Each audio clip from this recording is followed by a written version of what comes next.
Hi everyone, it's Peter Schiff. This is Friday, July 30th, 2010. Well, it's another down week for the dollar. That makes 7 in a row. 7 consecutive weeks where the dollar index has declined.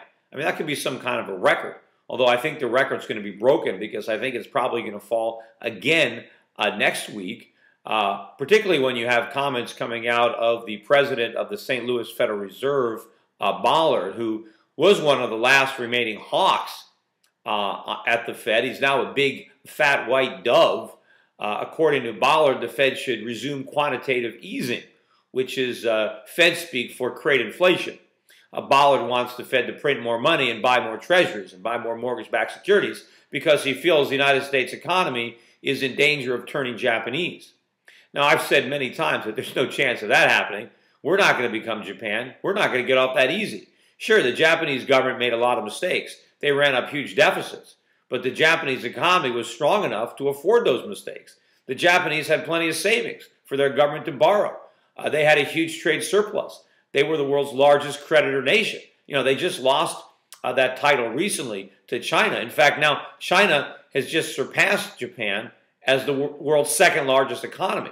But my point is, Japan was wealthy enough to afford all these mistakes. We're not. We're broke. We can't increase government spending the way Japan did. We don't have the savings to finance it. We would have to borrow that money from Japan, from China, from the rest of the world. We're not going to be able to pull that off. There is no chance that that's going to happen. We're not going to resemble Japan, maybe Argentina. You know, that might be our problem.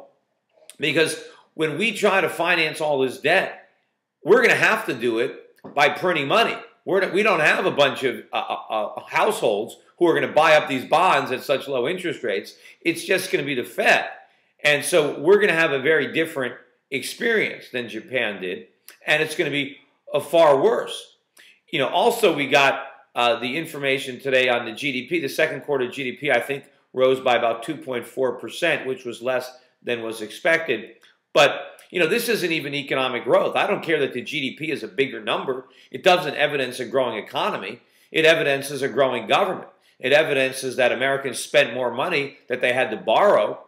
But our debt grew faster than the GDP, which means we're poorer as a result of that GDP growth. We're not wealthier. It's not our real economy that's growing. It's our debts. It's our consumption.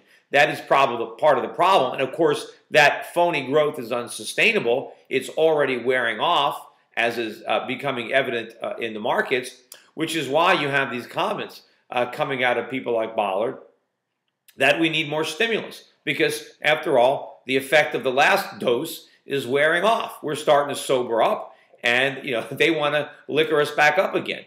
But that is the worst thing that we can do. We need to allow this recession, unfortunately, to run its course, because that's the only way to cure the economy. We've got to get the economy back on a solid foundation.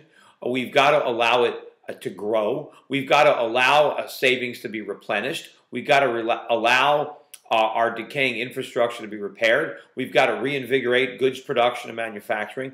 And none of this is going to be accomplished if the government keeps getting in the way with stimulus. And of course, whenever they do get in the way, you know, they take credit for it.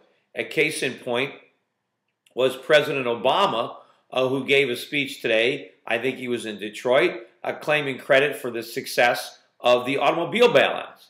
Now, you know, he's holding as success the fact that, you know, these companies haven't lost jobs and that, you know, they're producing cars.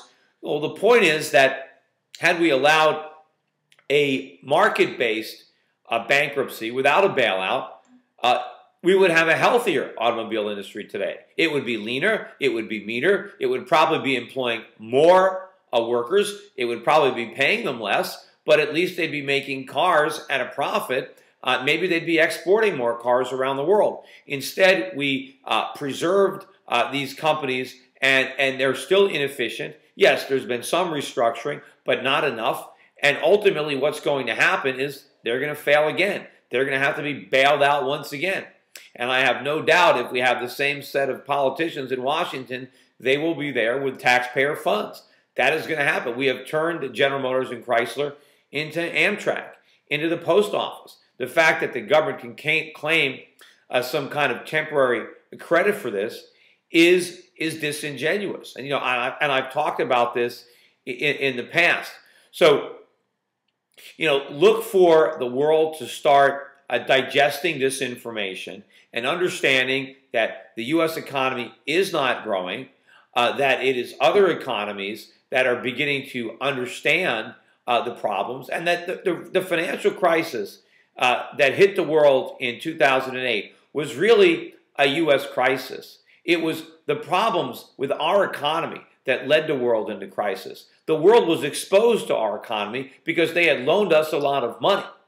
And when a lot of their banks failed, their governments made the mistake of bailing them out, just like ours did. But structurally, the global economy is still sound. There are problems, but beneath the surface, it's sound. In the United States, it's completely unsound. We are a house of cards. And as I described initially, the initial reaction to the 2008 crisis was that everybody ran towards the blast.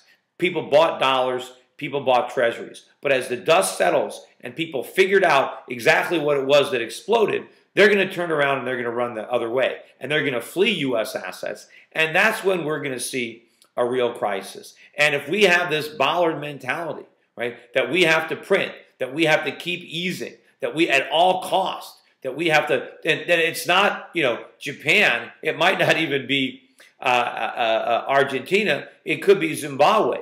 I mean, these are the real threats that we're facing. It's runaway inflation. It's economic stagnation. It's an inflationary depression.